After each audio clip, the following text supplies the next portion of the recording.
na alegria do Evangelho, porque o Evangelho é amor, o Evangelho é alegria divina. Nós, mestre querido, em clima de fraternidade, de amorosidade, de carinho, estamos reunidos aqui em teu nome, Jesus, sob o manto de Maria, lembrando os nossos amigos espirituais queridos, em particular, representados por Diolindo Amorim e Jorge Andréa. Por isso, mestre, que ao te agradecermos, estarmos aqui na condição em que estamos, nós ainda te rogamos que faças mais uma vez cair uma bênção especial por sobre esta noite de estudos que vivemos no ICEB. Abençoa muito particularmente o nosso querido irmão José Henrique Rubim de Carvalho e a todos nós, mestre, para que um raio de tua inteligência venha somar-se e iluminar as nossas e as vibrações do teu augusto coração possam fazer vibrar as fibras do nosso, para que nesse amálgama de cognição e sentimento nós possamos realizar o nosso encontro desta noite. Ainda te rogamos, mestre, as bênçãos do nosso querido César Reis, por sobre todos os nossos queridos irmãos, e Jesus, se algo ainda nos for lícito pedir-te, nós te pediríamos e te pedimos, desce a tua misericórdia, o teu manto de amor, de luz, de compaixão, de força, por sobre todos os humanos quadros de sofrimento que se distendem diante de teus augustos olhos. Fica conosco, graças te damos, paz e luz às nossas mentes e corações, hoje e sempre, sob a graça de nosso Pai.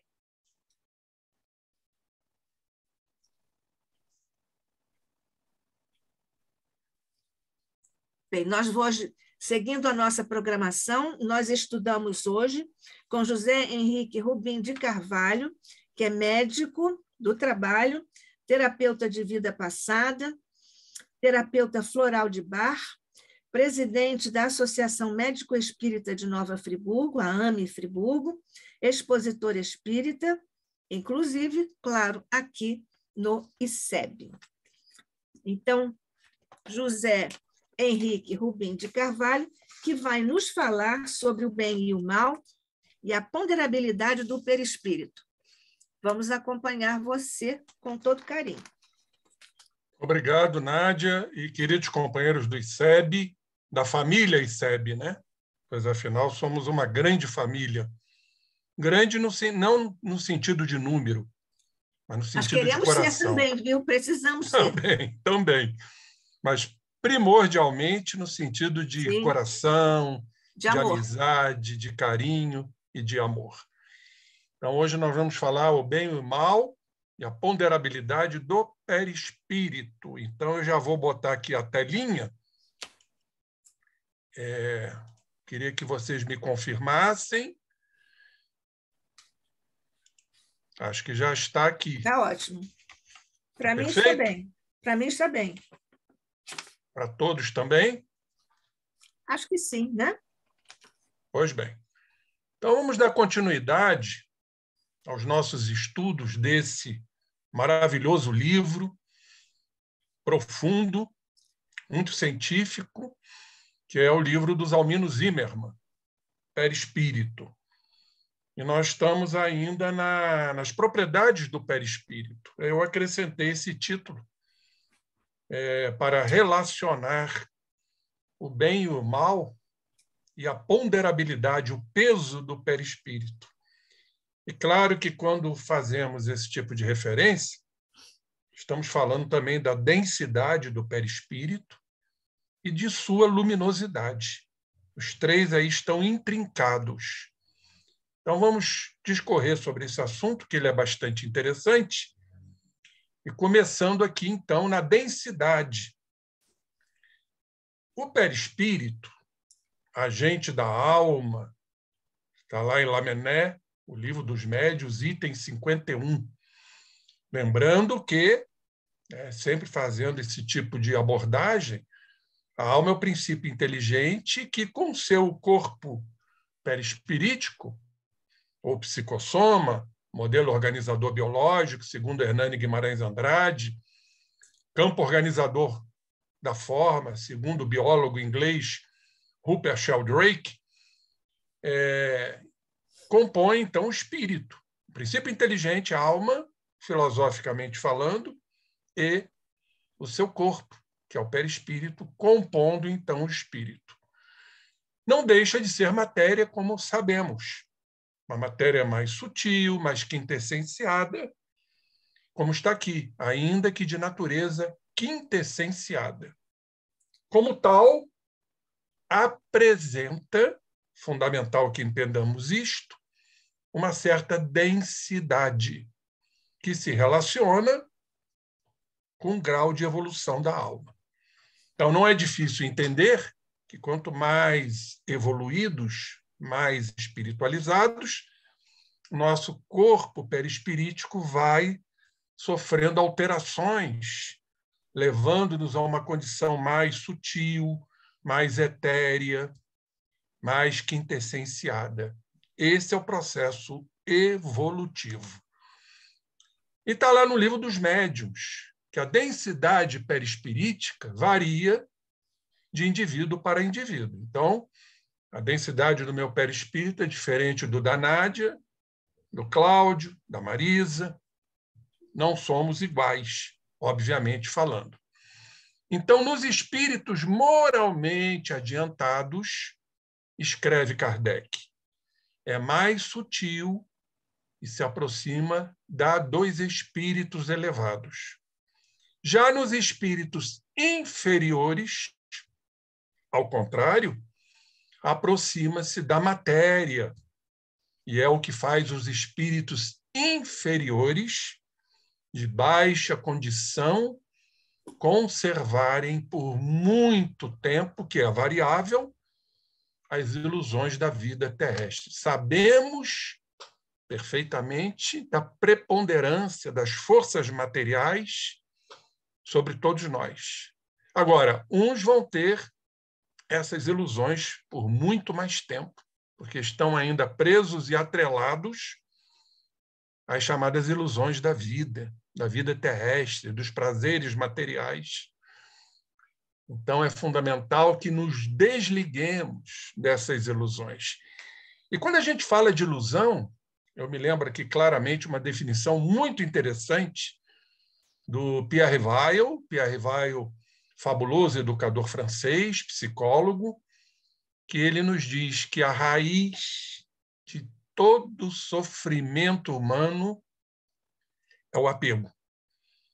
E a ilusão é um apego. Nos iludimos com essas forças materiais, com esses prazeres materiais ainda necessários a nós que estamos a caminho. E ele nos diz que o apego gera o medo de perdermos aquilo que imaginamos que é nosso. E aí vem o estresse, vem a ansiedade, vem os quadros depressivos atrelados. E, naturalmente, por um mecanismo compensatório, nós reforçamos o apego e ficamos nesse processo que vamos falar daqui a pouco, interessante, chamado de fixação mental. Ficamos fixados a uma ideia, a um consenso. Ou seja, o prazer material acima de tudo, como muitos vivem nesta faixa. É o hedonismo, também chamado de sirenaísmo, o prazer acima de tudo. Vazios, a gente chama de vacuidade existencial. Há um vazio existencial nessas criaturas que estão aí vibrando nesta faixa material. Bom, continuando, a densidade psicossômica, que é outro nome do perispírito, psicossoma, André Luiz fala muito em psicossoma, varia, pois, de acordo com a evolução do espírito, ditando, então, seu peso e também a ponderabilidade e sua luminosidade. E aqui está bastante claro: quanto menor a densidade do perispírito, menor seu peso e maior a sua luminosidade. Ficamos aqui a imaginar Jesus, né? Que, obviamente, mesmo como um espírito puro, tem o seu perispírito que se confunde com a sua condição espiritual. E não temos ideia desta densidade, ponderabilidade a mínima possível e muita luz. Tanto que ele nos disse claramente: enquanto eu estou no mundo, eu sou a luz do mundo. E o fenômeno da transfiguração no Monte Tabor, que se fez luz. Extraordinário aquilo. Não para mostrar que ele era luz, mas para nos indicar o caminho da luminosidade. Então, a densidade do perispírito guarda relação com seu peso e com a sua luminosidade. Então, vamos para a ponderabilidade. Formação de matéria sutil, quintessenciada, o corpo espiritual em si não apresentaria um peso possível, por enquanto, né, de ser detectado por meio de qualquer instrumentação até agora conhecida. Eu digo por enquanto porque estamos evoluindo, já estamos ingressando num planeta de regeneração no qual vamos ter inúmeras surpresas, com certeza. E tudo, volto a dizer, vai depender do nosso quadro evolutivo. Aqueles que não se enquadrarem, certamente, sofrerão o degredo, serão rechaçados, aonde há orbes que existe lá prantos e ranger de dentes, como nos afirma o Evangelho segundo o Espiritismo. Então, assim, sob o aspecto físico, seria, sob o aspecto físico nosso, material, denso, praticamente imponderável, ou seja, sem peso, o perispírito. Não obstante, na dimensão espiritual, cada organização perispirítica tem o seu peso específico, que varia de acordo com a sua densidade, como falamos, ditada, sobretudo, como visto, pelo estado de moralidade do espírito. Aí está o caminho para o perispírito se tornar mais sutil, cada vez mais, ou seja, menos peso, mais luminosidade, menos densidade. Tudo está na dependência da evolução moral do espírito. Então, temos que fazer esse esforço, que, em verdade, é um esforço.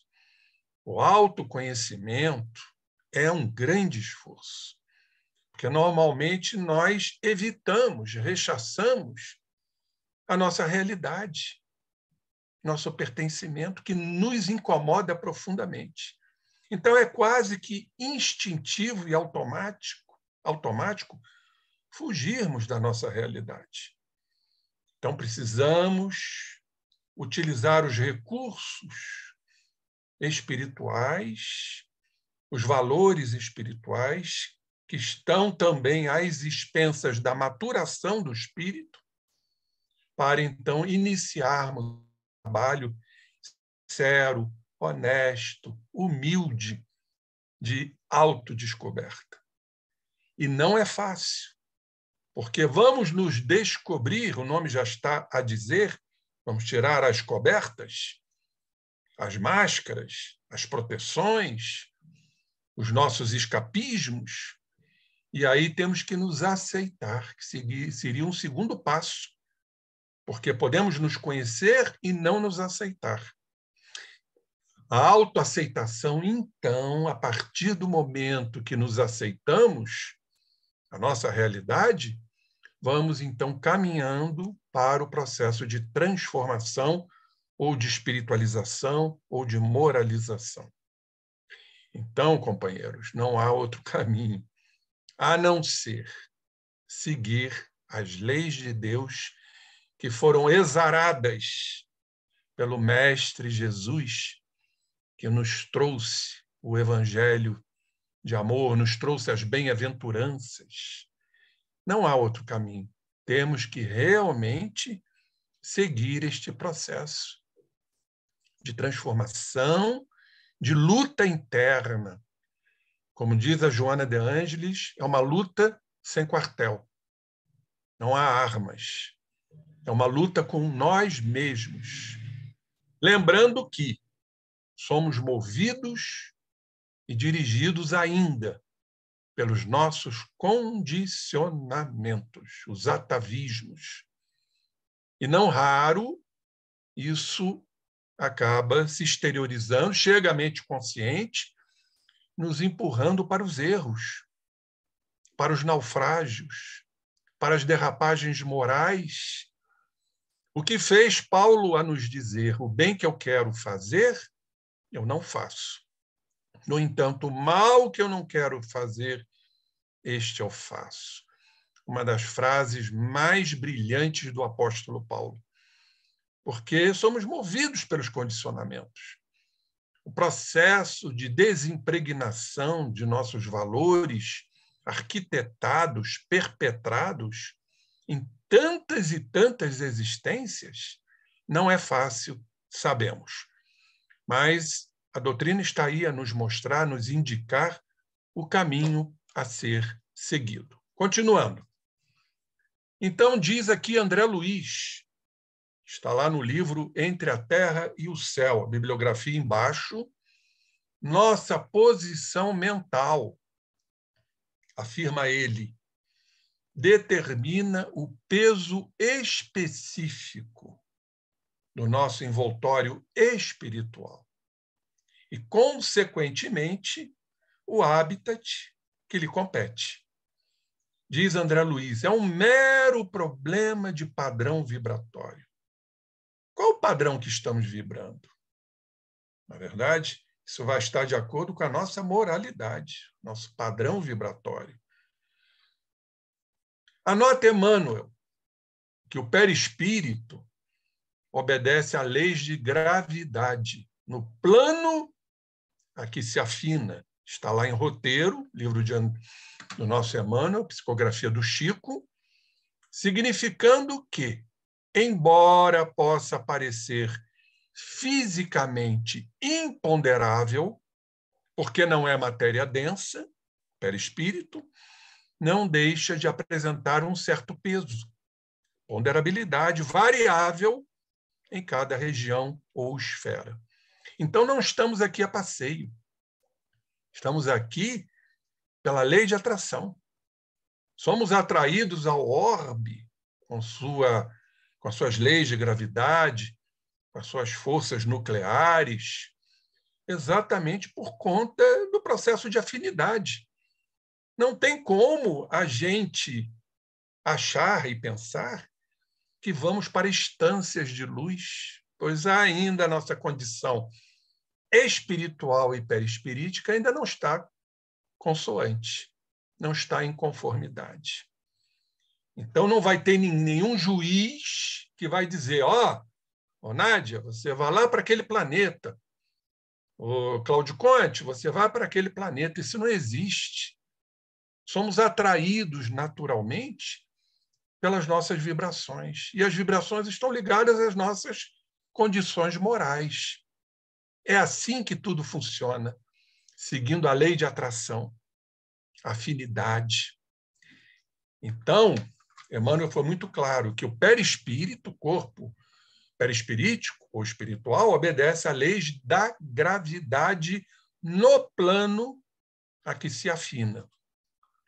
Visto que, de qualquer forma, sendo matéria, perispírito, ainda que tênue, sutil, submete-se aos princípios gravitacionais imperantes, no meio em que se situa e do qual se nutre. Então, não temos como fugir a isso, né? O nosso perispírito, sendo matéria, embora tênue, sutil, quintessenciada, se submete aos princípios gravitacionais do orbe que vamos encarnar, imperante. E aí sim, naturalmente, somos atraídos. Em virtude disso, meus queridos irmãos e companheiros, nos cabe o trabalho profícuo de transformação para melhorarmos nossas condições vibratórias. E aí, então, temos o mérito de alçarmos voos mais espiritualizados. Isso é fantástico. Isso engalana nossas almas, nos convida ao trabalho árduo de melhoramento. Não há outro caminho a não ser este. Entende-se, então, como o espírito desencarnado pode sentir-se chumbado pela sua condição aos pântanos de um psiquismo degenerado, que marcam as dimensões trevosas, ou naturalmente atraído, olha aqui a lei de atração, para níveis superiores, condizentes com sua condição mental, a dizer, moral. Então, nós vamos acompanhar aqui o item 5, né, em que o nosso querido Zalmino nos coloca observações muito pertinentes. A ideia da existência do corpo espiritual, do perispírito, com um peso específico, não é nova. O célebre teólogo e filósofo Johann Caspar Lavater, sabemos que foi uma das encarnações de Eurípides Barçanufo, já citado, ligado ao movimento místico de Jacob Boehme, escrevia lá no século XVIII, em correspondência que ele mantinha com a imperatriz Maria Feodorovna, da Rússia. Essa correspondência ela foi redigida em Zurique, lá na Suíça, em agosto de 1796, século XVIII. Vamos ver, então, essa correspondência de Lavater com a imperatriz Maria Feodorovna.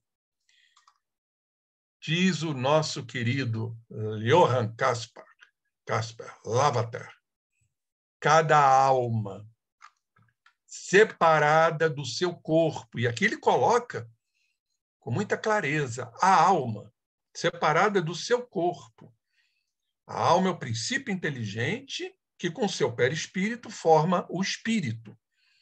Livre das prisões da matéria, se apresenta a si própria, tal como é na realidade. Depois nós vamos fazer uma abordagem sobre isso, baseado nos ensinamentos de André Luiz. Então, meus companheiros, aqui é um grande estojo, um escrínio, né? É um esconderijo, porque nós temos o beneplácito da matéria densa, onde nos escondemos. São verdadeiros véus para que os nossos conteúdos não nos atormente tanto. Por isso, o processo encarnatório é extraordinário. Eu digo que é um processo homeopático, porque os nossos conteúdos vêm numa forma homeopática, lentamente, passando pelos sistemas porosos do perispírito, do próprio corpo. Quando falarmos sobre a penetrabilidade do perispírito, nós vamos estudar isso, o sistema de porosidade. E aí, então, os conteúdos que chegam ao corpo físico são os conteúdos necessários. Portanto, somos beneficiados e abençoados com a vida. Agora, no mundo espiritual, a coisa é de outra forma. Nós vamos estar diante da nossa realidade, de conteúdos imensos. E aí nós vamos entender os estados perturbatórios de espíritos ainda imperfeitos como somos. As perturbações, as alucinações espirituais, os processos de insânia que André Luiz aborda com muita condição, com muito entendimento. Então, nós vamos estar diante da nossa realidade. Interessante que nós vamos ver isso nos processos de experiência quase morte, quando também acontece a emancipação da alma, o corpo lá está sendo reanimado e o espírito, por conta desta emancipação, da expansibilidade do perispírito, do desprendimento e desdobramento, vai estar diante da sua realidade, que normalmente não é muito boa. Então, chamamos isso de recapitulação. Do que fizemos, do que não fizemos, é o nosso tribunal, a nossa consciência. Portanto, aí é um aviso para todos nós. Façamos por onde? Vamos aproveitar o processo encarnatório. Vamos aproveitar esse momento para trabalharmos num processo de transformação as nossas questões. Porque no mundo espiritual é diferente. Lá não temos o corpo para nos escondermos. Então, Lavater foi muito claro aqui. Cada alma, separada do seu corpo, livre das prisões da matéria, se apresenta a si própria tal como é na realidade. Não tem como fugir. Vamos dar continuidade a essa carta, depois vamos fazer as abordagens interessantíssimas de André Luiz a esse respeito. Assim, nos fala o nosso querido Lavater. Ele diz o seguinte: ela manifestará irresistível tendência a dirigir-se para as almas que lhe estão em afinidade. Tudo cumpre esta lei da afinidade. E a afastar-se das que lhe são dessemelhantes, que não são semelhantes. Não são iguais, são semelhantes. Seu peso intrínseco, a sua essência, né? Como que obedecendo à lei da gravitação, atraí-la aos abismos insondáveis. Lavater escreveu isso lá no século XVIII. Ao menos isso assim lhe parece. Ou segundo o seu grau de força, lançá-la-á qual chispa, por sua ligeireza, por sua leveza, aos ares, e ela passará rapidamente às regiões luminosas, fluídicas, etéreas. Que coisa linda isso! Quer dizer, tudo vai depender de nós, somos os artífices de nossas destinações. Não vai ter ninguém que vai nos obrigar ou nos empurrar para determinados destinos, embora possam ter influências. Mas somos nós. Nós temos o livre-arbítrio, hoje temos o entendimento, a compreensão, a inteligência evoluída para evoluirmos moralmente, como está lá na lei de progresso. A moral secunda a inteligência. Precisamos desenvolver o lado intelectivo para depois, então, secundando este processo intelectivo de compreensão, desenvolvermos a moralidade. E mais, diz o nosso irmão, a alma, por seu senso íntimo, conhece o seu próprio peso. Ele se conhece.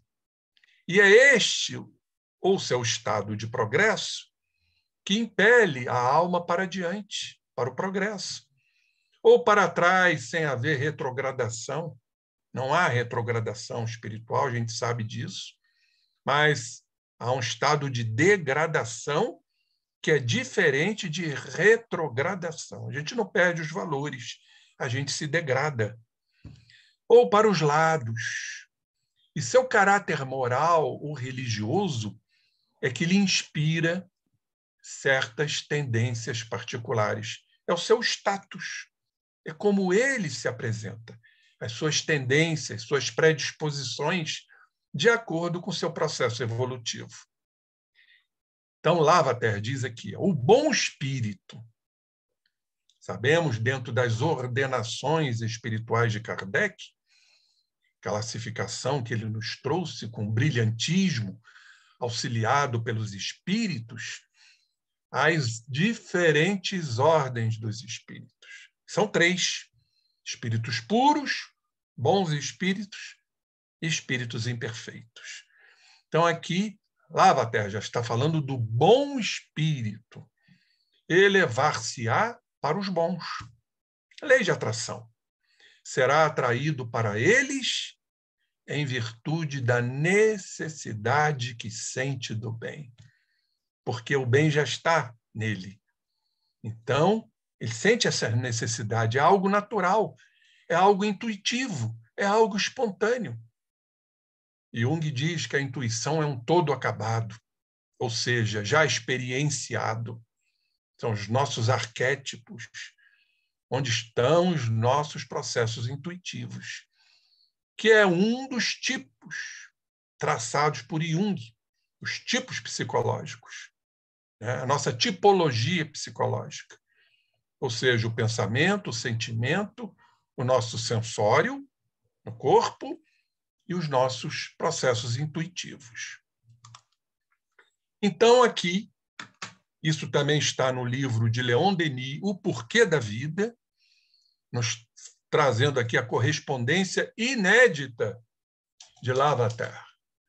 O perverso ou o mal será forçosamente empurrado para os perversos ou maus. A descida precipitada das almas grosseiras, imorais e irreligiosas para as que se lhes assemelham será tão rápida e inevitável como a queda do junco num abismo onde nada o detém. Então, essa correspondência inédita de Lavater está lá no livro O Porquê da Vida, do nosso querido Leon Denis. Muito bem, nós fizemos uma referência, vamos voltar aqui atrás. Aqui está. Cada alma separada do seu corpo, livre das prisões da matéria, vai se mostrar como ela o é na realidade. Aí nós vamos fazer aqui uma pesquisa, primeiramente, no processo de recapitulação desse maravilhoso livro de pesquisa do nosso querido pesquisador e cientista Ernesto Bozano, no livro A Crise da Morte. Só a título de esclarecimento. Está lá no segundo depoimento dos espíritos que se comunicam. E nos fala Ernesto Bozano o seguinte, fazendo uma referência à recapitulação que todos nós teremos que passar. Ele cita um caso, é o 7º caso. Este fato foi relatado por um informativo, pelo Light. Trata-se de uma coleção. Esse livro é maravilhoso, realmente quem não o leu deverá lê-lo, porque é muito bom esse livro. É uma coleção de revelações transcendentais. O médium é uma senhora de limitada cultura intelectual e que ignorava inteiramente a doutrina espírita. Chamava-se Miss Hopper-Hunter, tal o nome da médium.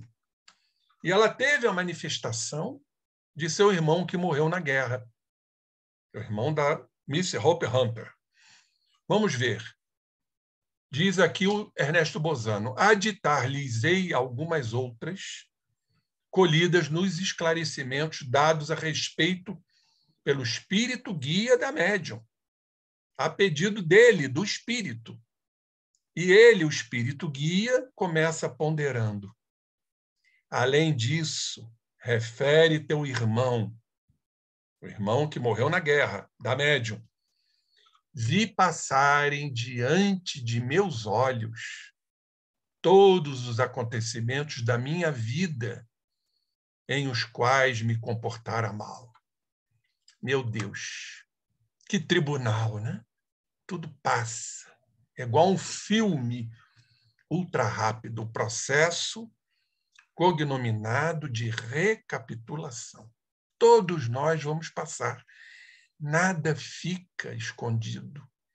Não estamos isentos absolutamente de nada, dos mínimos erros que sejam.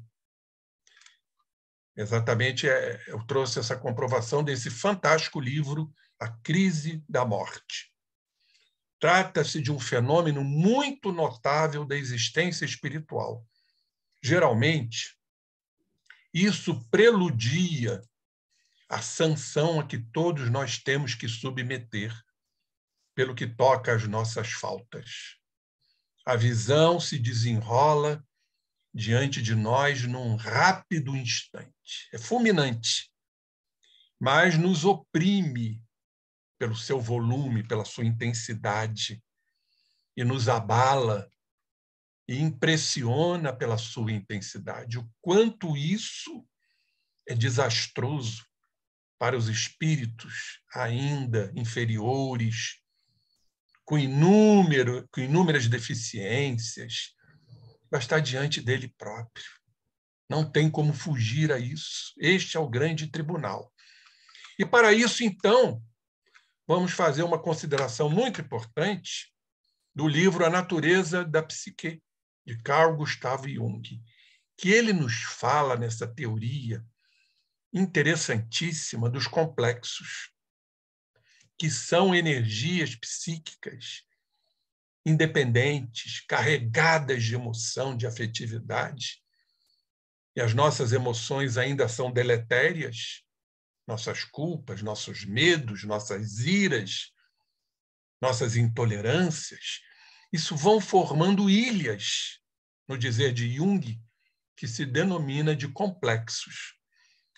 Em outras obras, só a título de esclarecimento, Jung nos diz que esses complexos, quando chegam à mente consciente, por um estímulo que seja, quaisquer que sejam, quando nós dominamos de alguma forma, nós estamos diante dos processos neuróticos. Agora, o processo de dissociação mais intenso, havendo a fragmentação, a dissociação, quando somos dominados por esses complexos, a ponto de apagar o nosso raciocínio, entramos em alienação, entramos em processos de delírio, de alucinação, nós estamos diante de um surto psicótico. Agora, vocês imaginem se nós não tivéssemos esse véu, o véu físico, com suas camadas estruturais, como acontece no mundo espiritual. Por isso, muitos espíritos, após a desencarnação, entram em profundo estado de insanidade, de perturbação. E para isso trouxemos, dentro da literatura andré-luisiana, essas informações que são verdadeiras preciosidades para a gente entender o processo desencarnatório, o que normalmente acontece, claro, com gradações. Não são todos os espíritos que vão passar por isso, mas a grande maioria, sim. Então, vamos lá. Mas, primeiro, vamos aqui no que o nosso querido Jung nos fala dos complexos. O que é, portanto, cientificamente falando, um complexo afetivo? É a imagem de uma determinada situação psíquica de forte carga emocional. E, além disso, incompatível com as disposições ou atitude habitual da consciência. É incompatível. Por isso que há um processo, né, lamentável de desequilíbrio, de alienação, porque essas emoções, que são exatamente fruto dos nossos desmandos de outras existências, mais o acúmulo de desmandos da atual existência, vão formando essas ilhas, que, em verdade, André Luiz chama de fixação mental. Então, quando isso aflora, se exterioriza na nossa consciência, há um processo de destrambelhamento quando não conseguimos comandar. Por isso que Jung coloca aqui como incompatível com as disposições ou a atitude habitual da nossa consciência. E diz ele mais aqui, ó, esta imagem é dotada de poderosa coerência interior e tem sua totalidade própria, independência. Goza de um grau relativamente elevado de autonomia. Vale dizer, está sujeita ao controle das disposições da consciência. Quando conseguimos controlar, vamos sofrer as condições desfavoráveis, né? Os processos neuróticos, medos, culpas, raivas, emoções fortes, até um certo limite. E por isto, diz Jung, se comporta na esfera do consciente como um corpus alienum. É um corpo estranho, animado de vida própria. E que, em verdade, foi arquitetado, construído, é o constructor de nossas mentes, de existências anteriores e da própria. Com algum esforço de vontade, nos fala Jung, pode-se, em geral, conseguir reprimir o complexo. Quando, em verdade, a gente deveria estar em contato com esse complexo. Embora isso seja extremamente difícil, doloroso, mas não há outra forma de vencermos esses complexos a não ser entrarmos em contato com eles. Mas é impossível negar sua existência. E na primeira ocasião favorável, ele volta à tona com toda a sua força original, quando não sofre o acréscimo de novas experiências negativas. Vejam como nós somos criaturas ainda enfermiças da alma. Esse complexo realmente é algo terrível para a nossa consciência, por isso que ele é inabitual. E fazemos, como normalmente acontece, o processo de soterramento. Empurramos esses complexos quando conseguimos controlar. Quando não conseguimos controlar, vêm os processos, os surtos, os delírios, por exemplo, que são muito comuns nos quadros psiquiátricos. Agora, meus irmãos, vamos imaginar após a desencarnação. Vamos aqui elucubrar. Vamos desencarnar. Os complexos estão no inconsciente, estão na zona espiritual, traz os seus registros também no perispírito, pois estamos falando de perispírito, e lá não tem o filtro do corpo. Então, vamos estar diante desses complexos. E aí já começamos a entender esta fenomenologia, os processos de destrambelhamento espiritual que acontece principalmente com os espíritos imperfeitos, as fixações mentais. Para isso, estamos, então, recorrendo a esse livro maravilhoso do André Luiz, capítulo 25, em torno da fixação mental. Vejam que preciosidade isto, no livro Nos Domínios da Mediunidade. E André Luiz nos diz o seguinte, claro, estamos guardando a relação de todo esse processo com a ponderabilidade do perispírito. Quanto mais fixações mentais tivermos, não resolvidas, não equacionadas, maior será o peso. Assim também, menor a nossa luminosidade e maior também a nossa densidade perispirítica. Então, vejam que maravilha elucidativa são as lições da doutrina espírita. Vamos ver o que André Luiz nos diz, que isso é muito importante. Na verdade, na palavra de Hilário, que ele diz o seguinte: sinceramente, por mais me esforce, grande é a minha dificuldade para penetrar os enigmas da cristalização do espírito em torno de certas situações e sentimentos. Quando falamos de cristalização, falamos dos complexos, estamos falando das fixações mentais. Há aí uma sinonímia.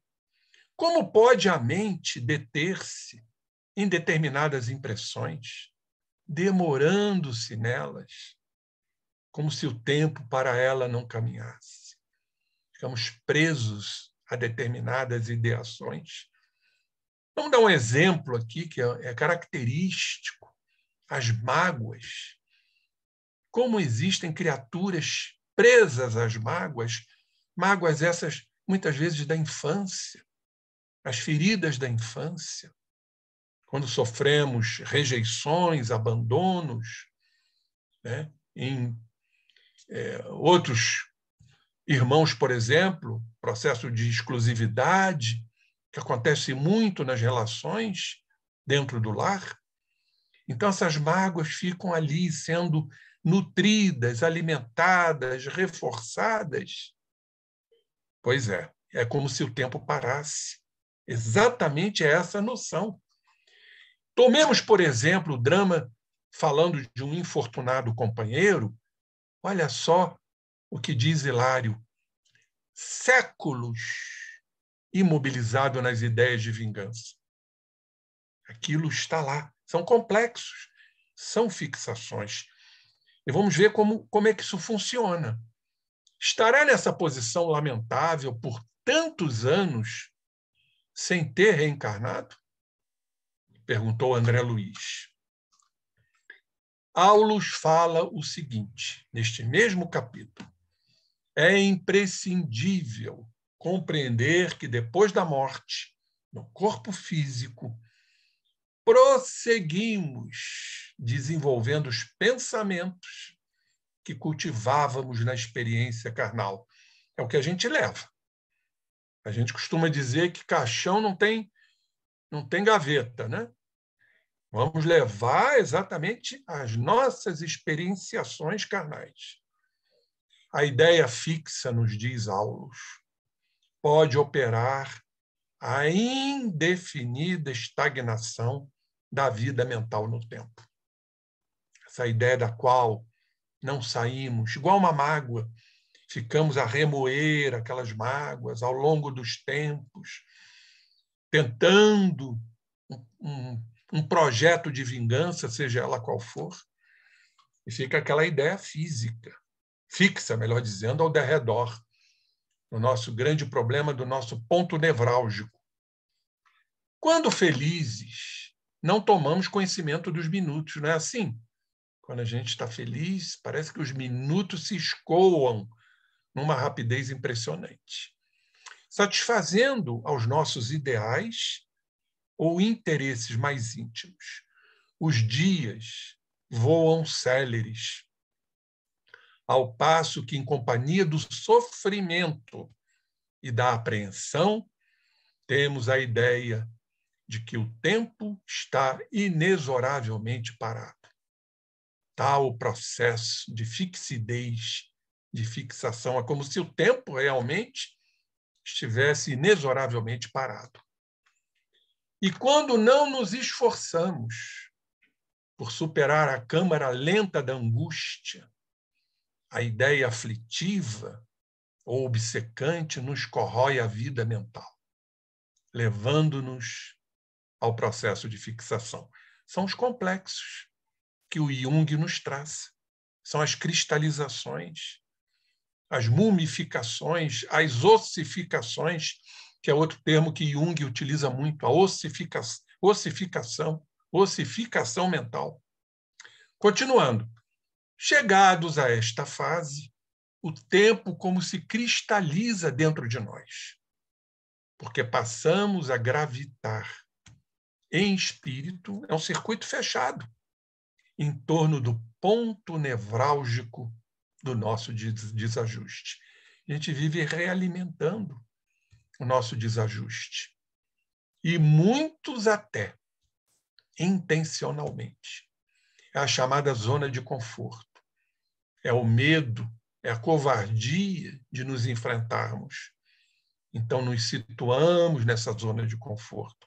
Eu nunca esqueço uma paciente que eu tive, portadora de transtorno do pânico.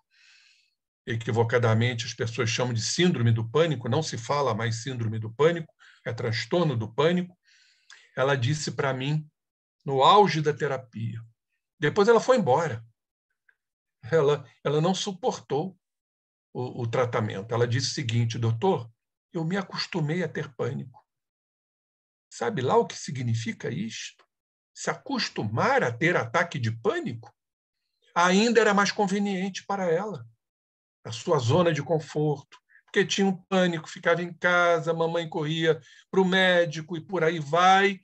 As pessoas ficam exatamente alicerçadas, apoiadas nessa zona de conforto. Para ela, a mudança, a transformação é tenebrosa.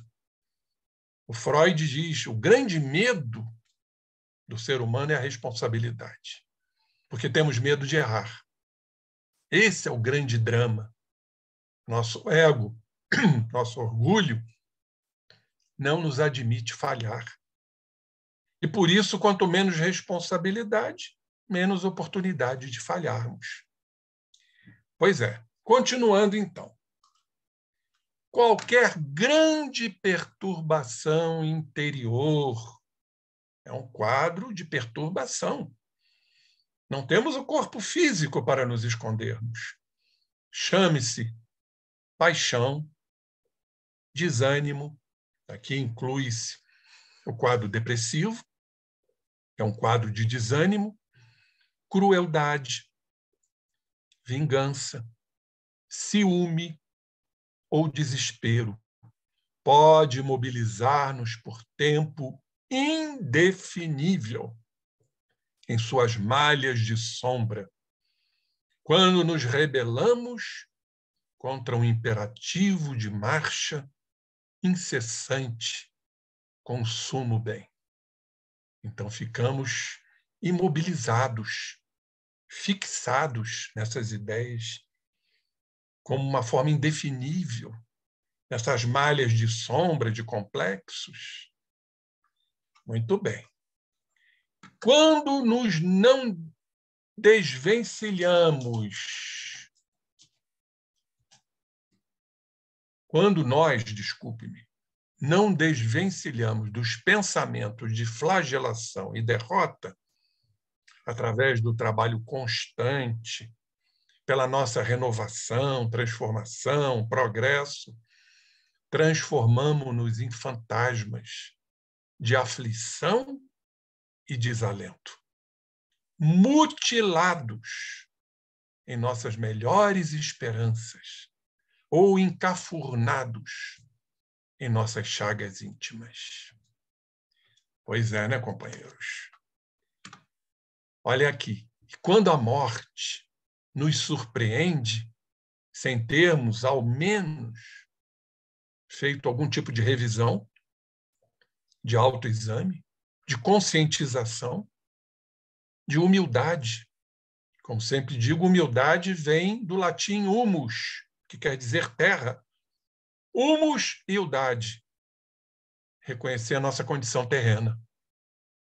Autodescoberta, autoconhecimento.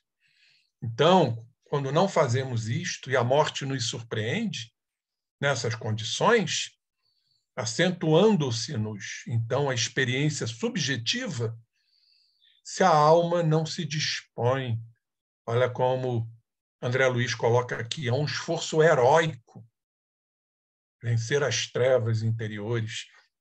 E Jung usa muito essa palavra também, herói. Somos verdadeiros heróis da suprema renúncia, abrirmos mão de nossos valores, de nossas ideias, daquilo que arquitetamos, estabelecemos e assinalamos com facilidade, emaranha-se nos problemas da fixação, atravessando anos e anos, e por vezes séculos, na repetição das reminiscências desagradáveis, das quais se nutre e vive. Fica paralisado, realmente. Séculos. No nosso tempo, é claro, né? Séculos e mais séculos. Séculos secolorum. Olha aqui. Eu dei essa explicação numa outra apresentação, a questão do sono, que André Luiz nos fala, e eu fiz uma interpretação. Se não vejamos, não se interessando por outro assunto, a não ser o da própria dor, da própria ociosidade ou do próprio ódio, a criatura desencarnada, e muito mais no processo desencarnatório, aquele processo da recapitulação que eu mostrei aqui agora há pouco, do livro A Crise da Morte, do Ernesto Bozano, ensimesmando-se, ou seja, está ensimesmado naquela ideia. É uma outra terminologia. É semelhante ao animal no sono letárgico ou sono letárgico da hibernação.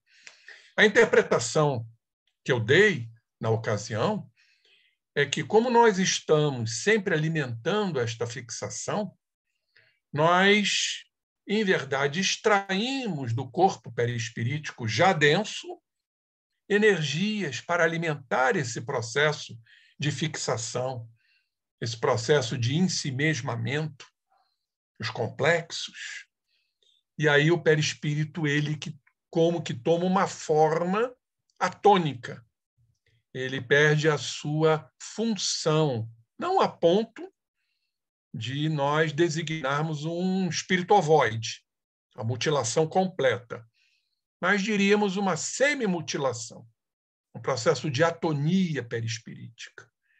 Isso gera esse sono, essa lassidão.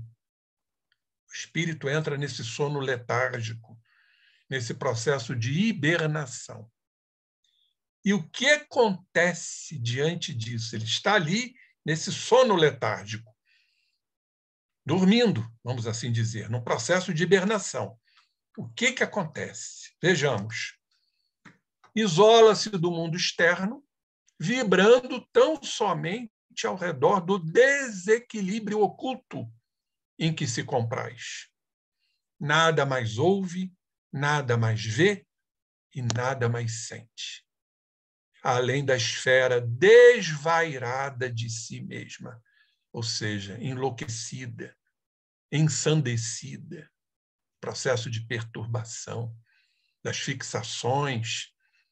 É como se realmente houvesse um surto psicótico no espírito, dominado que são pelos complexos. Isto é bastante claro. E Aulus diz o seguinte: sim, a mente estacionária, na deserção da lei, durante o repouso habitual em que se imobiliza, além do túmulo, sofre angustiosos pesadelos. E até expliquei, né?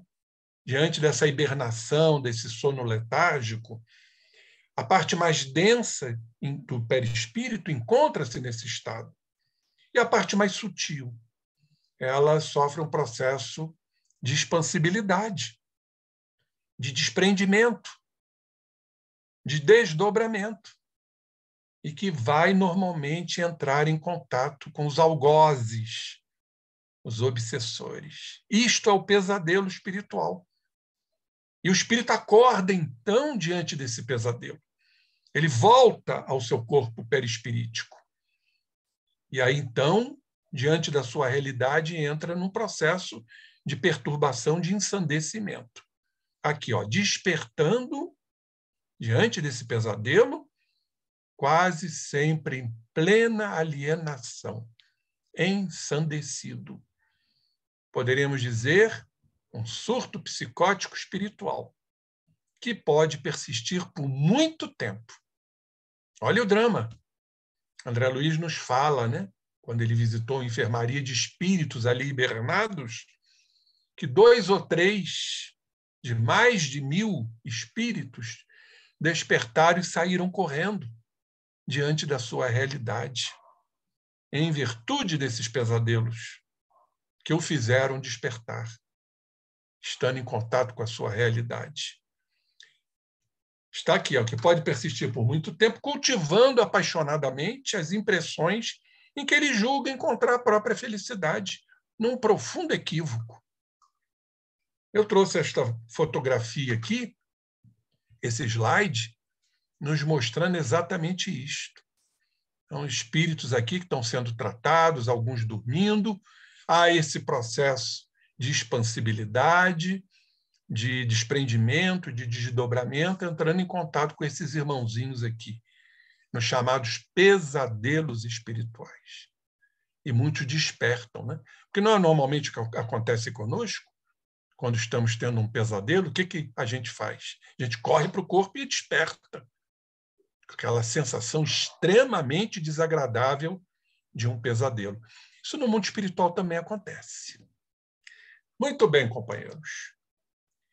Então, praticamente, para finalizar a nossa apresentação, nós estamos recorrendo ao Livro dos Espíritos, já que o título da nossa apresentação é O Bem e o Mal e a Ponderabilidade do Perispírito. Então, vamos recorrer ao Livro dos Espíritos, O Bem e o Mal.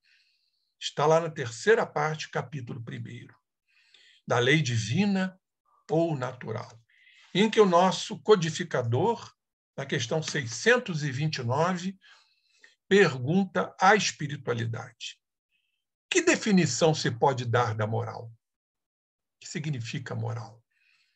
Vamos ver o que os espíritos responderam. A moral é a regra de bem proceder, isto é, de distinguir o bem do mal. Precisamos ter um grau de inteligência para distinguirmos o que é o bem e o que é o mal. Funda-se na observância da lei de Deus, que Jesus nos trouxe. O homem procede bem quando tudo faz pelo bem de todos, porque então cumpre a lei de Deus. E o perispírito agradece, vai se tornando mais sutil, mais tênue, mais eterizado dentro do nosso processo evolutivo. E na questão 630, Kardec pergunta: como se pode distinguir o bem do mal? Qual é esta distinção? O bem, respondem os espíritos, a espiritualidade, é tudo o que é conforme a lei de Deus. O mal, tudo o que lhe é contrário. São os princípios ético-morais que o Cristo nos deixou como grande legado para todos nós. Assim, fazer o bem é proceder de acordo com a lei de Deus. Fazer o mal é infringi-la. Temos lá o homem de bem no nosso evangelho. Se seguirmos aquela cartilha, nós estaremos muito bem, graças a Deus. E o nosso perispírito vai se tornando cada vez mais etéreo, cada vez mais sutil. E na questão 631, tem meios o homem de distinguir por si mesmo o que é o bem do que é mal? Vamos ver o que a espiritualidade nos responde. Sim, quando crê em Deus e o quer saber. E aqui eles complementam. Deus lhe deu a inteligência para distinguir um do outro. Está lá na lei de progresso. Lamentavelmente, criaturas usam suas inteligências para o mal, para atender seus interesses pessoais, regidos que são pelo egoísmo. E aí vem a dor, vem os desastres morais, para o despertar da consciência. Ainda precisamos da dor, como diz Leon Denis, que a dor nos aperfeiçoa, a dor educa e a dor nos sensibiliza. A bendita dor para o despertar das consciências. Então, Deus nos deu a inteligência para distinguirmos o bem do mal. E a questão 632. Estando sujeito ao erro, não pode o homem enganar-se na apreciação do bem e do mal e crer que pratica o bem quando em realidade pratica o mal? Excepcional pergunta de Kardec, né? Aliás, o percussiente companheiro, talhado para a codificação dessa magnífica obra, não podia ser diferente. Ele, na verdade, exprimia tudo. Ele tirava dos espíritos as noções mais profundas para nos esclarecer e nos consolar. Por isso que é o Consolador prometido por Jesus. Vamos ver o que os espíritos responderam. Jesus disse, excepcional essa resposta, vede o que queríeis que vos fizessem, ou não vos fizessem. Tudo se resume nisso. Não vos enganareis. Eu gosto muito da resposta dos espíritos, eles são extremamente concisos, são tácitos. Vede o que querias que vos fizessem, ou não vos fizessem. Aí está a resposta. Tudo se resume nisto. Não vos enganareis. E a questão 642. Para agradar a Deus e assegurar a sua posição futura, bastará que o homem não pratique o mal? Basta não praticar o mal? Vamos ver a resposta. Não. Cumpre-lhe fazer o bem, no limite de suas forças. No limite de suas forças. Porquanto responderá por todo mal que haja resultado de não haver praticado o bem. O simples fato de não praticarmos o bem já é um equívoco, já é um mal. Como diz o velho ditado, o mal é a ausência do bem. Então, queridos companheiros, agora vamos abrir aí para as perguntas. Felicíssimo de ter trazido este assunto, a questão da ponderabilidade, da luminosidade, da densidade do perispírito, que está de acordo com a nossa evolução moral. E o processo que devamos estar bem atentos para que já, para ontem, como a gente costuma dizer, possamos fazer o trabalho constante que Santo Agostinho nos recomenda, da retrospectiva, do dia a dia. Vamos exercitar nossos cérebros. Cérebros esses, sistema nervoso central, portadores da neuroplasticidade. Por que o cérebro tem esta peculiaridade? Por que o cérebro é neuroplástico? Para que possamos trabalhá-lo. Aí está o segredo. E trabalhar o quê? A nossa evolução. Precisamos ter isso em mente e seguir o que Santo Agostinho nos recomenda. Trabalho diário. Diário. Será que fazemos isso?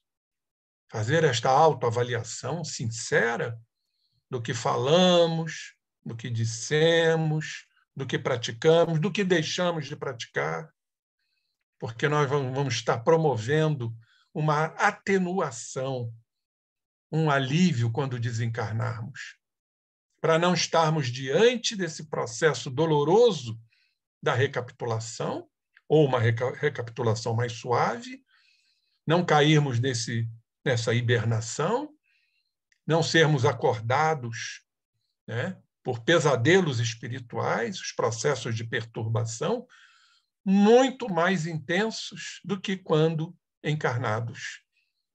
E mesmo assim ainda somos solapados somos influenciados por companheiros que estão atentos, como diz Leonel, da Escola dos Vingadores, lá da obra de André Luiz, Ação e Reação. Eles estão atentos. Que nós possamos, então, companheiros, trabalhar arduamente, infatigavelmente, o nosso trabalho de reforma íntima, de transformação.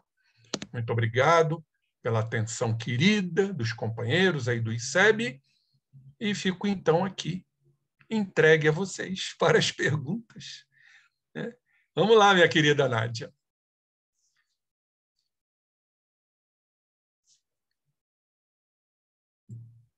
Obrigada, querido Rubim.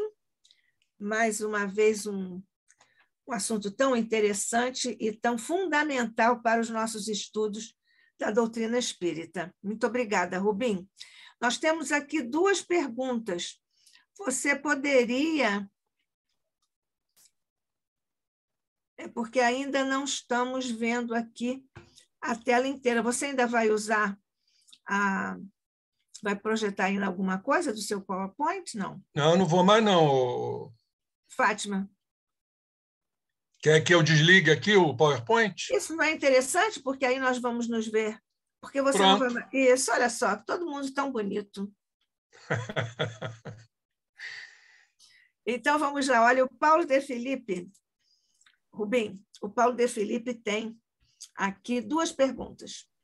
Prezado Rubim, sabemos que no mundo material, o conceito de diversidade, de densidade de um corpo é a relação da sua massa dividida pelo volume ocupado por essa massa.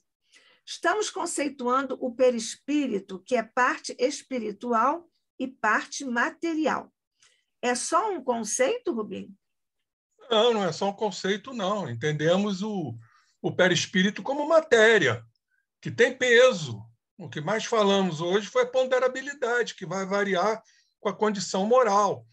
Então, o peso material da matéria densa é um. Do perispírito, que é mais sutil, que é mais etéreo, é outro. E também variável com a condição moral. Como eu falei no início da apresentação. O espírito inferior traz uma densidade maior no seu perispírito, uma ponderabilidade, um peso maior e uma diminuição da sua luminosidade. A partir do momento que vamos evoluindo, vamos invertendo esse processo. O perispírito ele vai se tornando mais sutil, menos denso. Não é uma densidade igual à da matéria compacta, como a nossa, mas não deixa de ter o seu peso, ou seja, não deixa de ter a sua massa. Poderíamos assim dizer. É uma massa que nós não podemos ainda aquilatar sob o ponto de vista científico.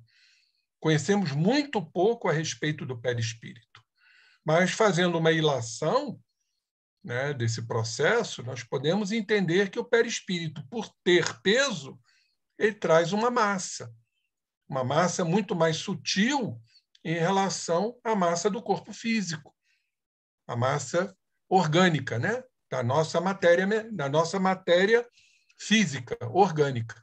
É isso aí, Paulo, não tem como fugir dessa compreensão. E ele faz outra pergunta aqui também, né? Ele faz. A dor, como instrumento reparador, atua sempre em todos os níveis dos espíritos? Atua principalmente nos espíritos imperfeitos. Porque, como eu disse, a dor, ela educa, palavras de Leon Denis, a dor sensibiliza e a dor aperfeiçoa. Então, enquanto estivermos sob a égide, às expensas dessas fixações mentais, desses sentimentos, esses sentimentos negativos que ainda carregamos, nós vamos estar a braços com a dor. Agora, temos que fazer uma diferença aqui do que seja a dor, não é? A dor física do corpo e a dor da alma, a dor do espírito. Há uma diferença, obviamente, por conta das condições, né? A dor física se expressa no nosso sistema nervoso. Isso acontece em virtude dos nossos processos expiatórios, mas também provacionais. Porque a dor, ela traz um significado muito grande, uma finalidade muito grande, de crescimento, e não é só expiação. Vamos dar um exemplo aqui claro para você entender, Paulo. É através da dor, e muitas vezes são escolhas dos espíritos, das provas escolhidas pelo espírito, e nem sempre são processos expiatórios, para que, mediante a dor, ele possa trabalhar como prova virtudes ainda pouco desenvolvidas. Vamos dar um exemplo? A paciência. Quer outro exemplo? A resignação. Outro exemplo? A esperança de que tudo passa. Eu costumo dizer que esse tripé de sustentação, paciência, resignação e esperança são os alicerces da fé.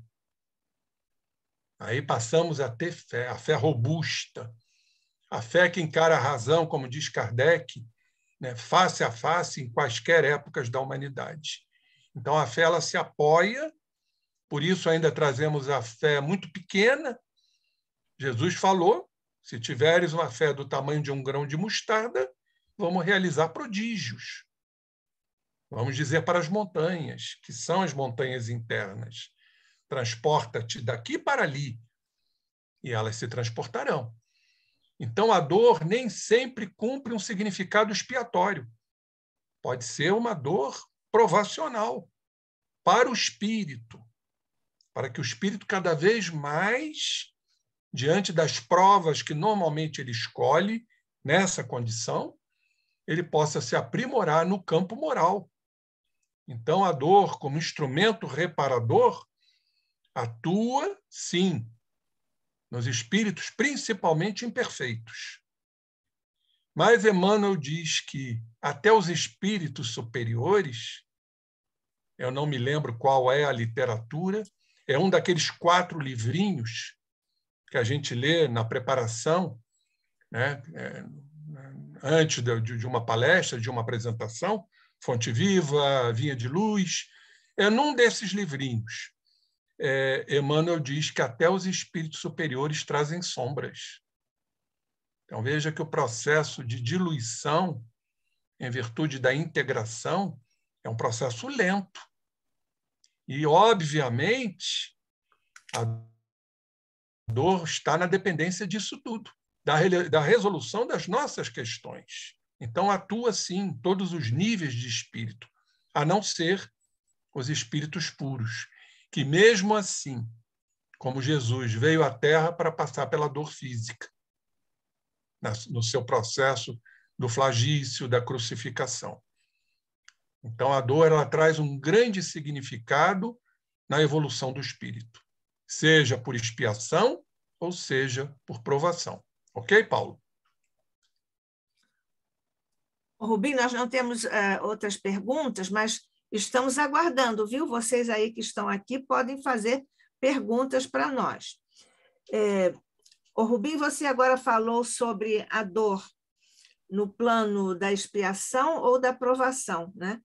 A Joana de Ângeles, em Plenitude, essa obra linda em que ela trata, é uma obra sobre o sofrimento, né?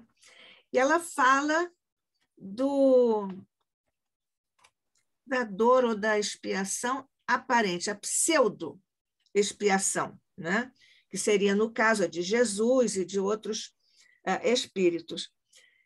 Então, a dor tem uma outra função, que é uma função didática. Né? Existem espíritos que pedem para encarnar, atravessando o que nós chamamos de provações ou expiações, mas sem que ele precise atravessar aquilo. O objetivo é lecionar para aqueles que precisam saberem atravessar a sua dor, a sua provação. Então, muito interessante a dor expiatória, provacional ou didática, digamos assim, segundo nossa Joana de Ângeles, né? É interessante como você colocou, Nádia, para a gente poder diferenciar dor de sofrimento. Não é? A dor, normalmente, ela está adstrita a partir do corpo, né? Física. O sofrimento é mais da alma. Então, você pode passar pela dor e não sofrer. Eu sei que é difícil. Por quê? Você entende a razão e o mecanismo da dor, principalmente nesse estágio que você está aí decifrando e nos colocando. A dor como um mecanismo de ensinamento, que exatamente foi o que Jesus veio fazer aqui entre nós, nos ensinar. Nada do que Jesus passou era para ele. Porque o espírito puro não precisa mais passar por testes, provações e muito menos expiações. Está bastante claro lá na definição dos espíritos puros, nas ordens, na primeira ordem dos espíritos, né? Que Kardec nos colocou. Então, se enquadra exatamente nisso aí que você está falando. Passar pelo processo para nos ensinar. Isso é maravilhoso. Não que isso traga acréscimos para um espírito da ordem de Jesus, espírito puro. Agora, temos também que fazer essa diferença. A partir do momento que começamos a trabalhar nossas dores e encontrar uma finalidade, um objetivo, uma meta, o sofrimento será menor. Sofrimento psíquico. Tanto que a Joana fala, agora você tocou no assunto, nesse livro maravilhoso da Plenitude, que é baseado nos ensinamentos do Buda, que estudou bastante a questão do sofrimento, ela nos fala dos 3 tipos de sofrimento. Sofrimento pelo condicionamento, pela impermanência das coisas, e o sofrimento que gera sofrimento. Sofrimento psíquico, gerando um sofrimento no corpo. E um sofrimento no corpo podendo gerar um sofrimento psíquico. Então, temos que fazer essa diferença do que seja dor e do que seja sofrimento. A partir do momento que eu entendo a finalidade e o objetivo da dor, obviamente eu vou sofrer menos. Muito difícil a gente não sofrer, né? Porque ninguém gosta de sentir dor, ninguém gosta de passar pelos dissabores da vida. Mas é fundamental que entendamos o que Leon Denis nos trouxe. Que a dor ela cumpre a finalidade de progresso, de educação e de sensibilização. Então, quando eu digo, por exemplo, que a dor ela está muito próxima do amor, parecem coisas distantes. Não são. Porque onde começa o amor? Vamos raciocinar. Onde estão contidas todas as leis e os profetas. E nós. Amar a Deus sobre todas as coisas, ao próximo como a si mesmo. O que é o auto-amor? É o autoconhecimento. Não é um processo doloroso? É, com certeza é.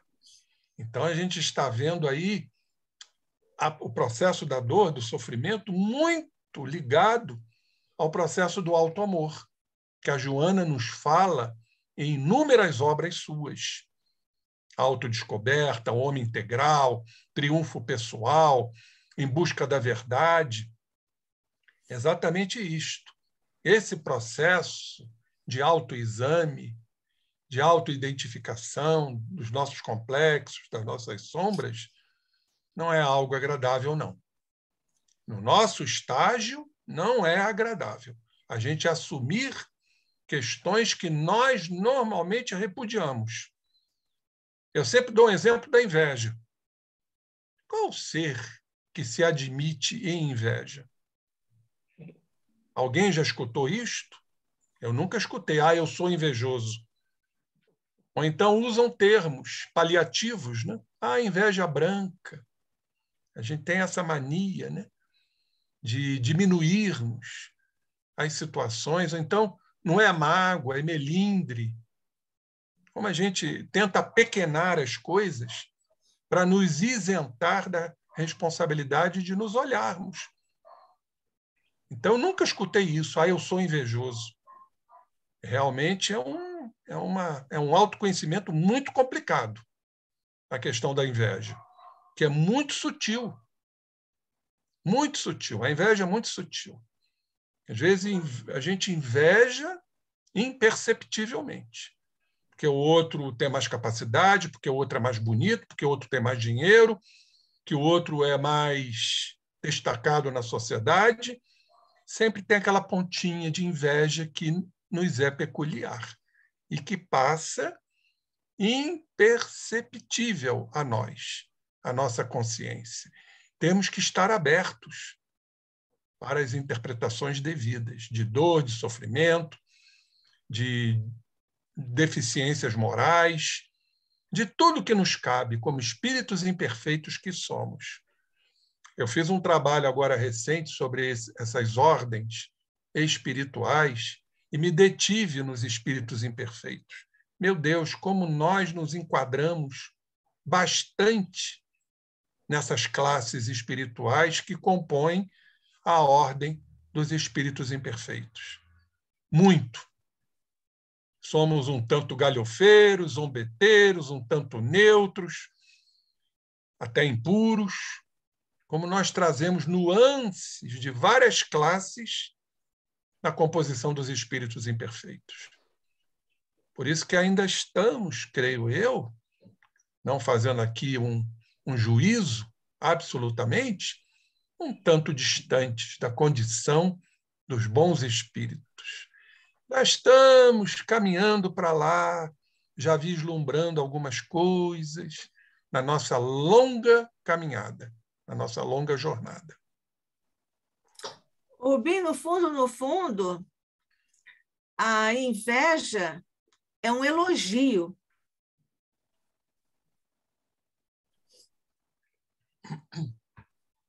Uns dizem que a inveja é admiração. É um elogio. É.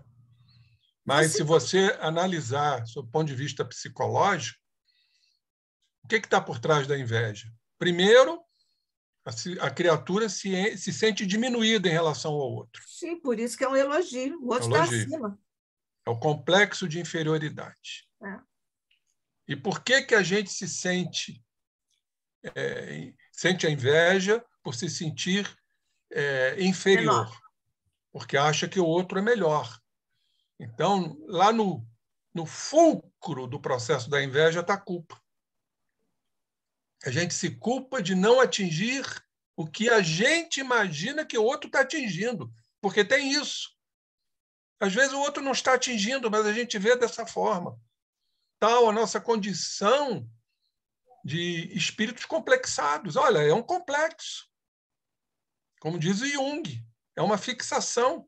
A gente se sente inferior ao outro, ou imaginamos que somos inferiores. Porque, de certa forma, pelo nosso orgulho, pelo nosso egoísmo, nós não admitimos os erros, as falhas, os fracassos. Aí vem a autopunição, vem a culpa. Aí nos sentimos, pela baixa autoestima, inferiores. E passamos a achar que o outro nos é superior. Então, realmente cabe isso aí. É uma admiração, acaba sendo um elogio que a gente faz em relação ao outro, sem ser isso uma verdade, viu? Porque nem sempre é uma verdade. No fundo, né, Rubim? Como nós somos ridículos, não? Pois é, né? Nós somos ridículos. Mas, olha, só para fechar aqui a distinção conceitual que nós trouxemos do plenitude, da Joana, de que há espíritos avançados moralmente que solicitam uma expiação, às vezes uma expiação e às vezes uma provação, com o único intuito de lecionar aqueles que precisam como atravessar aquilo. Então, nós temos aí o viés didático. Viés didático, Esses são espíritos que já têm avanços, né, morais, porque nem todo mundo vai querer pedir provas. Por exemplo, a hanseníase, ela própria dá esses exemplos, né? A hanseníase, cânceres de etiologias obscuras, etc., cegueiras, isso tudo, às vezes, é pedido do espírito nesse Exatamente. sentido. Mas isso não exclui, agora é uma conclusão nossa, não exclui o fato de que um espírito que esteja atravessando uma provação ou uma expiação por necessidade própria, que a forma como ele esteja atravessando aquela dor ou se deixando atravessar por aquela dor, seja também didática para os que estão no seu entorno. Perfeitamente. Não é excludente, né? Vamos lembrar aqui, André Luiz classifica esses espíritos de heróis. São que sacrificam uma encarnação em prol de um ensinamento, em prol de uma conquista, por exemplo, da ciência. Encarnarem com uma determinada doença para que a ciência evolua. E a questão moral também. Só para citar como exemplo, na época do tsunami, que aconteceu lá para os lados da Indonésia, né? Filipinas ou Indonésia, agora eu não me lembro, isso não aconteceu numa casa espírita só, não, Nádia. Isso aconteceu em várias casas espíritas, em que muitos ali que desencarnaram, foram mais de 100.000 espíritos que desencarnaram, muitos estavam ali por escolha, para trabalharem no processo do desatrelamento do corpo perispirítico dos outros espíritos. Olha que coisa fantástica. Você pediu uma encarnação dessa ordem, onde você vai sofrer, indiscutivelmente. É um tsunami. Vai morrer afogado. Mas para que, então, no processo desencarnatório, eles pudessem contribuir no trabalho do desatrelamento, já que sabemos que existem espíritos qualificados para esse trabalho específico da desencarnação. Nós sabemos disso. Então, tem de tudo, né? Essa é uma grande realidade. A gente vai encontrar, aí está a excelsitude da nossa doutrina, né? Eu costumo dizer, Nádia, a gente tomar muito cuidado com o chamado bater o martelo. Não podemos entender dessa forma, às vezes, um pouco quanto mais. É isso e acabou. É aquela história, suicidou-se, vai para o Vale dos Suicidas. Fez isso. Eu estava fazendo uma palestra sobre os espíritos felizes, porque a gente escuta muito isso, e que o espírito leva bastante tempo para se comunicar. Isso não é uma verdade. Isso não é uma verdade. O Jorge André desencarnou e recebeu um beijo de Joana de Ângeles. Nós sabemos disso. Aí eu estava fazendo uma apresentação, foi essa semana, Samson, na capela mortuária, já se comunicou 2 dias depois da sua desencarnação. Agora, quem era Samson? Espírito feliz. Então, esse processo de hibernação, esse processo de perturbação, isso é variável, de acordo com a condição moral do espírito. Jobar também, né? Também. Jobar também. Então, acho que vai chegar um determinado momento, como eles nos afirmam, despir-se. É como se tirasse uma indumentária e tchau. Eu tenho uma vez eu fiz uma palestra daquele espiritualista Paramahansa Yogananda. Sabe como é que ele desencarnou? Ele reuniu os discípulos, sentou-se, virou-se para os discípulos e disse: eu vim aqui reunir vocês para dizer que eu estou desencarnando. Mas como, mestre? Estou desencarnando. E desencarnou sentado. Foi embora. Isso tem um nome, agora eu me esqueci, Matsamada, um nome assim. Paramahansa Yogananda, um espiritualista. Reuniu os discípulos para dizer: estou desencarnando. Olha que beleza, hein? Que coisa maravilhosa. Isso é que é vida, isso é que é morte, né? Isso é que é morte.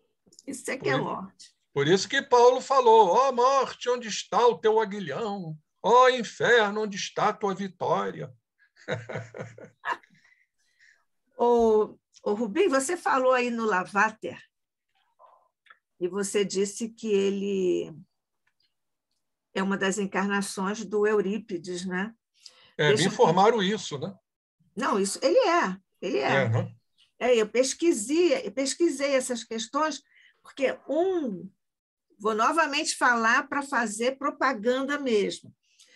A revista Cultura Espírita tem 4 matérias que são furos de reportagem, são matérias importantes para a história do Espiritismo, que só estão publicadas na revista Cultura Espírita do ICEB. E nós fizemos um livro com essas 4 matérias reunidas, porque elas estão esparsas, cada qual na sua edição da revista, e nós reunimos, ele já está rodadíssimo, se não fosse a pandemia, ele já estaria lançado, e nós, então, colocamos essas 4 matérias em um livro, e uma das matérias eu assinei, porque quando eu fui à Suíça, uma das vezes eu estava lá, eu fui a Yverdon, e aí eu relato isso tudo, porque eu faço os bastidores de cada uma dessas matérias, e eu descobri um papelzinho deste tamaninho, com a letra do Pestalozzi, que todos os biógrafos dizem que é uma letra péssima, é um desafio, e no mesmo letra cursiva, né? Claro. E no mesmo papel ele teve a resposta do Lavater.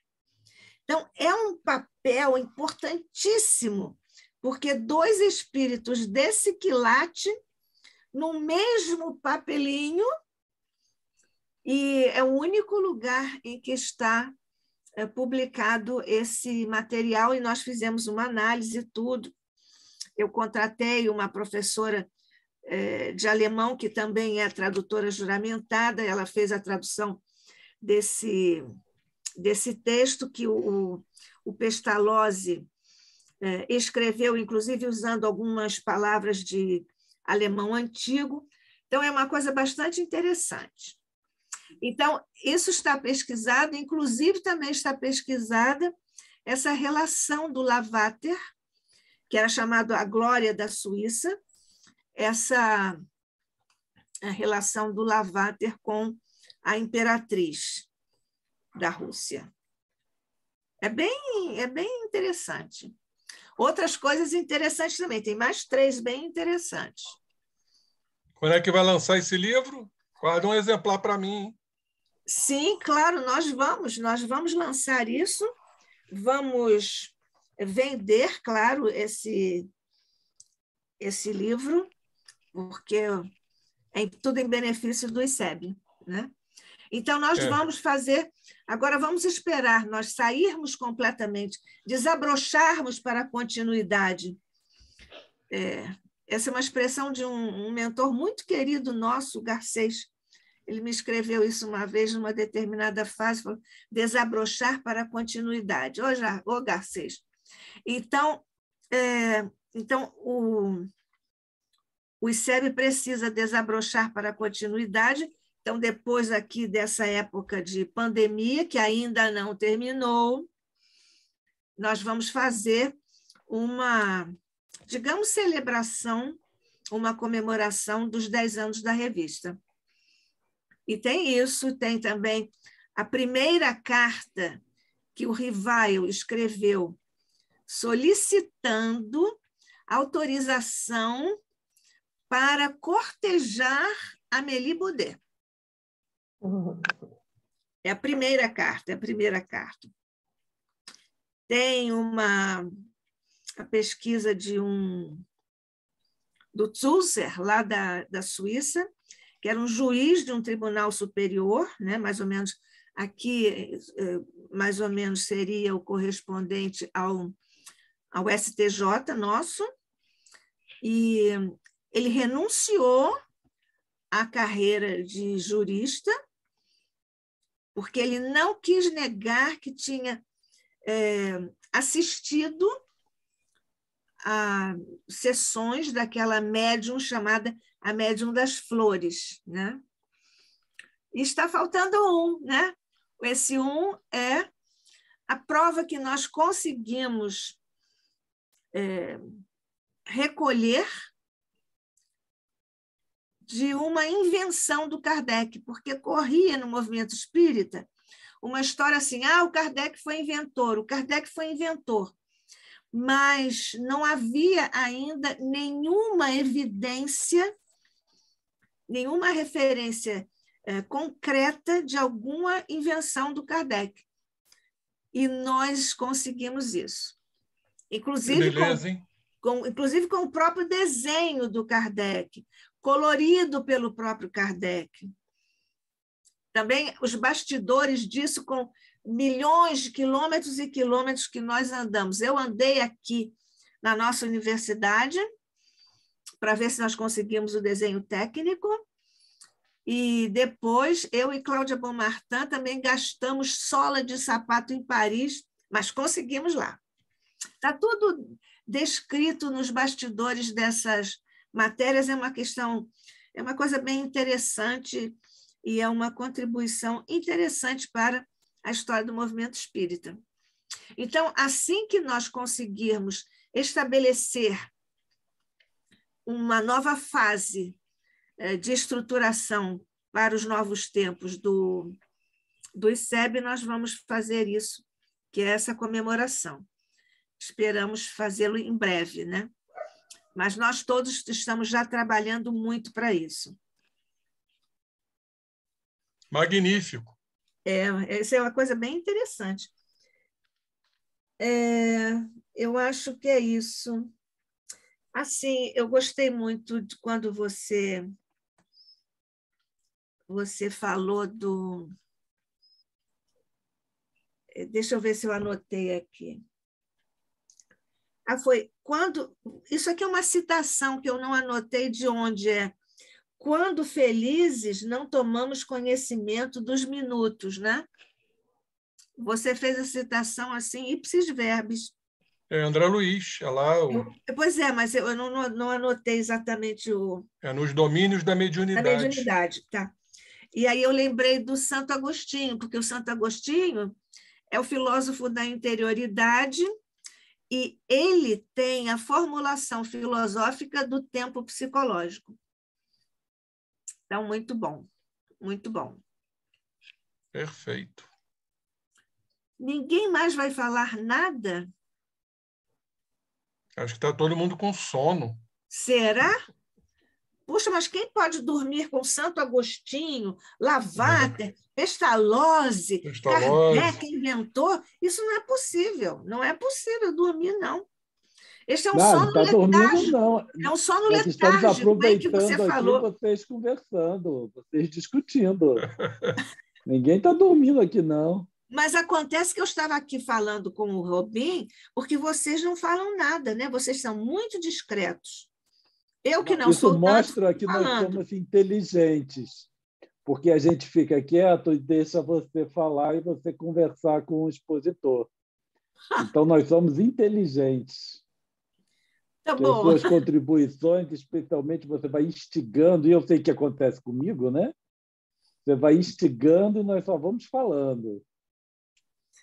Bom, mas é porque o objetivo é estudar, né?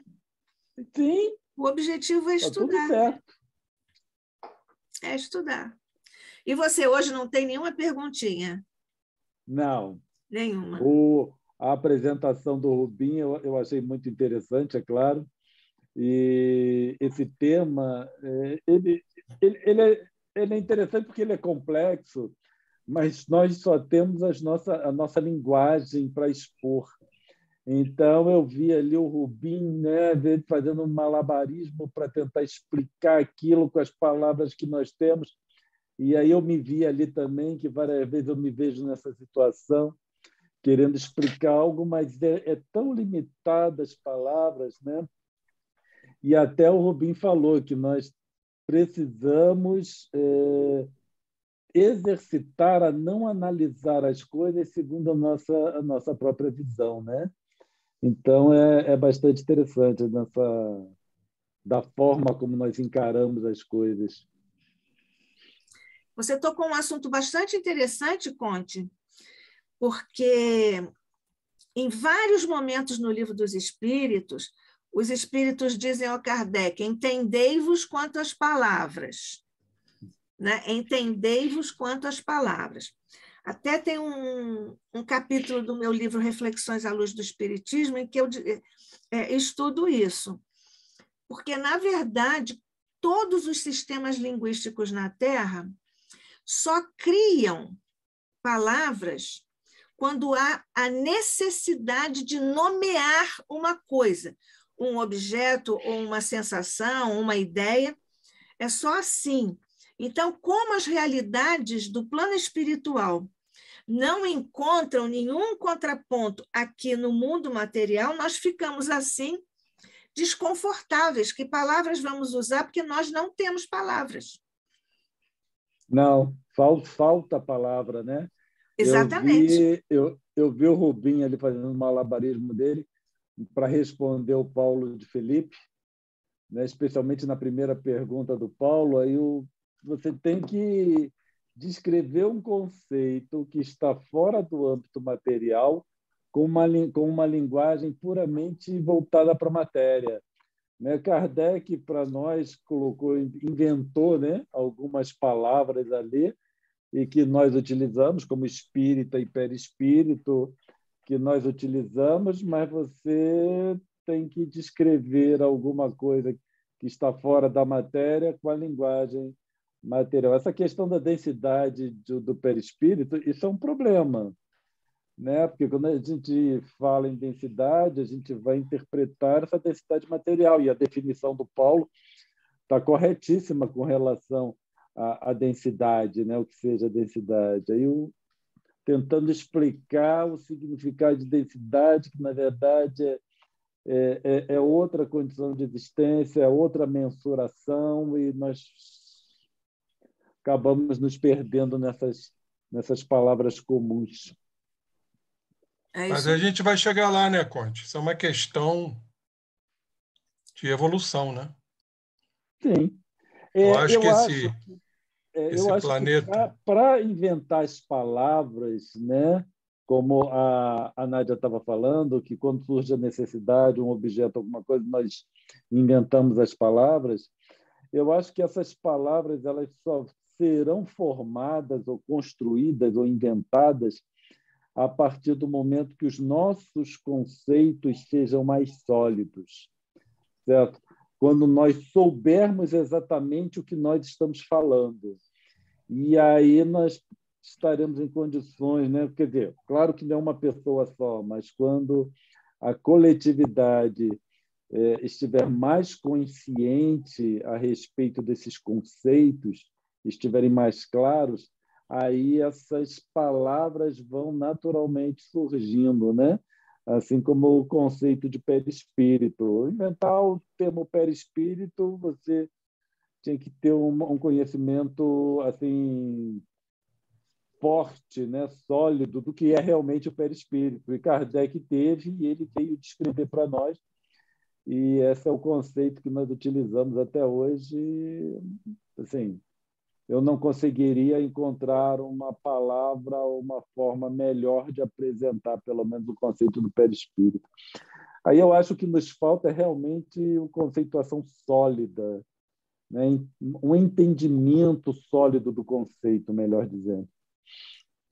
Você veja, por isso que o Kardec só criou a palavra perispírito porque ele sabia que havia ali uma coisa, né? Uma ideia, um conceito, e ele explicou como é que ele compôs esse neologismo, que é um neologismo, né? Ele criou uma palavra, ele cunhou uma palavra, né? Mas só depois que ele tomou conhecimento do conceito. Sim. Né? Não, senão não havia isso.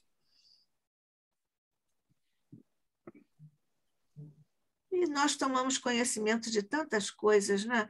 Com a doutrina espírita. É uma coisa tão fascinante estudar espiritismo. Muito fascinante. Muito fascinante. Alguém vai dizer mais alguma coisa? Sobre o assunto. Fora do assunto.